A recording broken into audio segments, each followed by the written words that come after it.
Our Hoosier hospitality was cold this morning. We had below zero wind chills. It's going to be cold tonight. I'll cover that and your weekend forecast. Okay, Angela, and making their first appearance in court following a deadly crash. What police say was the result of a street race. What we learned about the suspect's immigration status during their hearing. A man shot by police goes before a judge. The charges he now faces for allegedly beating a police canine and what we're learning about his criminal history. Live from Indy, you're watching 13 News.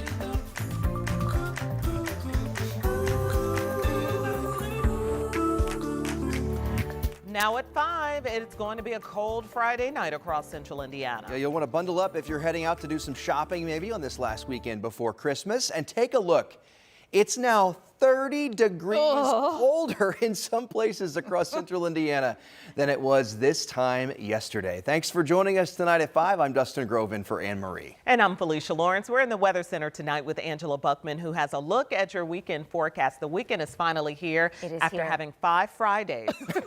Here we are. It's the real one. Yes, it has felt like Friday all week long as we get close to the holiday. The holiday still looks warm, by the way, but we got to make it through the weekend first. In the good news, if you've got some things to tie up ahead of Christmas, the weekend weather is going to cooperate, aside from the fact that, as Dustin pointed out, it's nearly 30 degrees colder from this time yesterday. We're down 29 in Indianapolis, down 32 in Kokomo and Peru, and it's 37 colder from this time yesterday in Portland. That puts temperatures for most of us in the 20s. We have 25 Noblesville, 25 Indianapolis, 23 beautiful Christkindl Market, 23 degrees in Carmel at this hour. We have 23 in Crawfordsville. Should be a really nice sunset. It's underway now. Temperatures this evening will stay in the low to mid 20s. So if you're headed out to Christmas at the zoo or Newfields, yes, you're going to need the heavier coat, the hat, the gloves. Overnight temperatures low to mid 20s. From there, we're going to warm back up close to 50 with a windy, warmer day tomorrow. Some sunshine to wrap up the weekend. Sunday's high 36. Near record warmth in that Christmas Day forecast. I'll have that in a few minutes. Thanks, Angela. And you can keep up this weekend with the forecast on the Live Doppler 13 weather app. Just download it from your app store.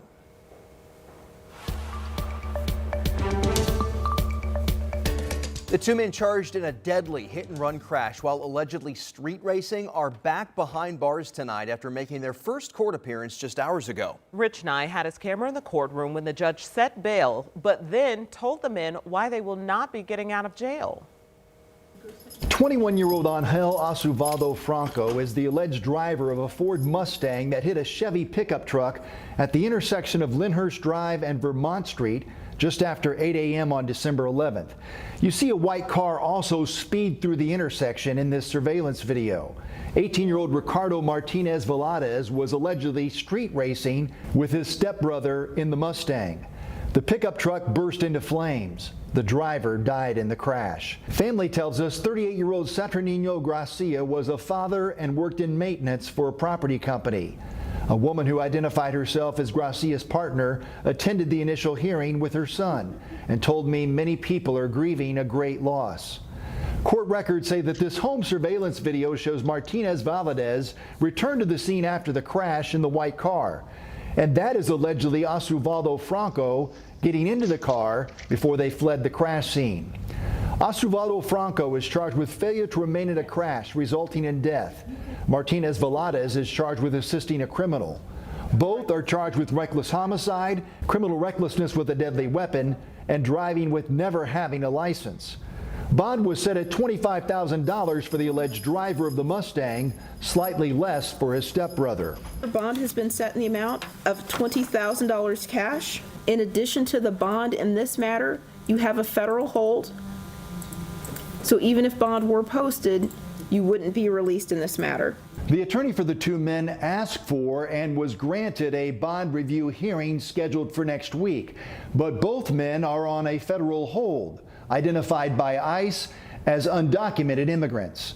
At the Marion County Community Justice Campus, Rich Nye, 13 News. And court records state after the crash, Asuvaldo Franco told his girlfriend to report the Mustang registered in her name had been stolen. Neither of the men spoke English at the hearing. They communicated with the judge through a Spanish interpreter. Tonight, 2 people are recovering after a crash involving an Indigo bus and several other cars. It happened around 7:15 this morning downtown on North Capitol Avenue. This was right near St. Clair Street. The first responders took the bus driver and a person who was in one of the other cars to the hospital. They both had minor injuries. The crash also damaged that nearby building you saw there. Police have not said yet what may have caused that crash. And now to a developing story at 5. The man charged with beating a Morgan County police canine leading to a police shooting is going to stay in jail for now.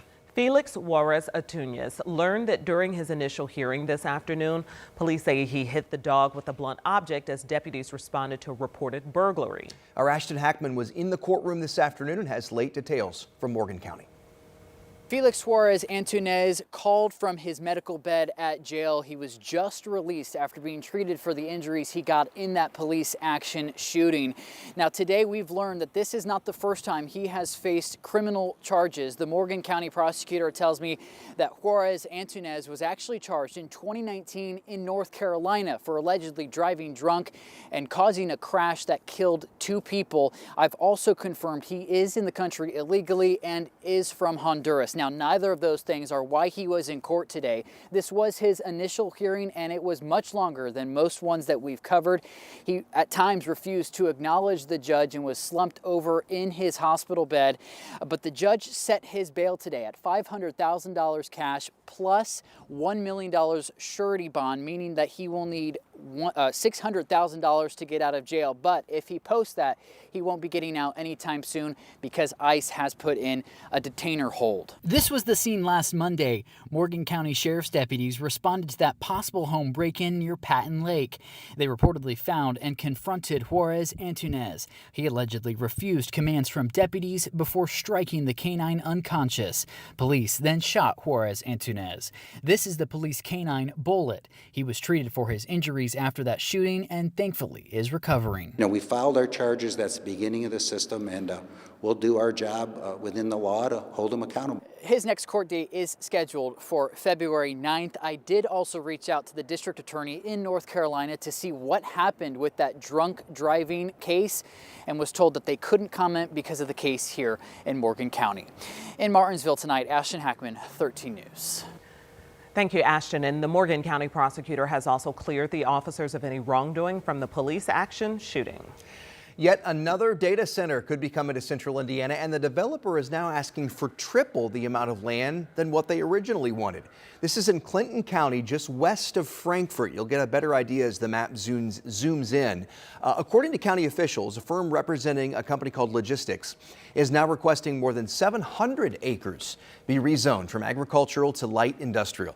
The Area Plan Commission is set to vote on whether to rezone that land next month. We talk about this wave of data centers coming to Indiana and the pushback in some communities in our Year in Review episode of Crossroads Politics this weekend. You can catch it streaming Sunday morning at 10 or on demand anytime on WTHR+. Yeah, it's good because it's also answering why they are trying to invest here in Indiana. All right, tonight on NBC Nightly News, an investigation into how the increase of AI data centers and the demand for electricity to power them is impacting farmers. Stephanie Gosk visits one farm where the owners say a power line will essentially cut through their property and threaten their livelihood. How high is the tower? About 200 feet. Wow. Yeah.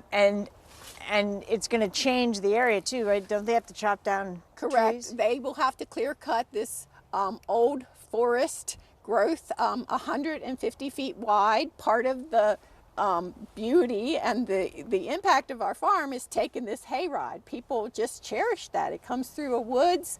It's just very calming and pleasing, and that's what attracts visitors to our farm. And so coming into an area that has been clear cut is going to devastate and drastically change our view shed and our perceptions. We don't really know how our customer base will perceive coming and standing under such a massive intrusion.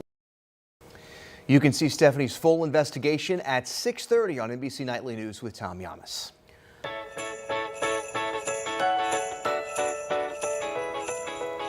Well, next week, hundreds of kids will have something special under the tree thanks to a free Christmas shop. A nonprofit partnered with the Pacers Foundation to make it possible. Our Logan Gay spoke with parents about what the experience means to them.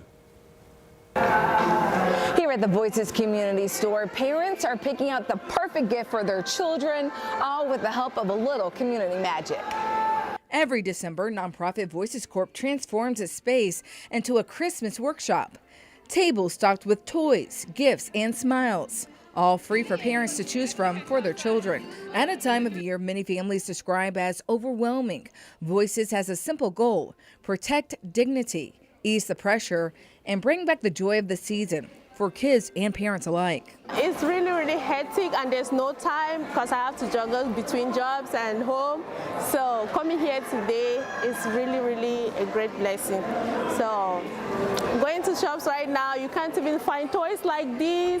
Like, I don't know, and they are really expensive. So having this here for free, I'm so grateful. A moment of relief and a little holiday magic. In Indianapolis, Logan Gay, 13 News.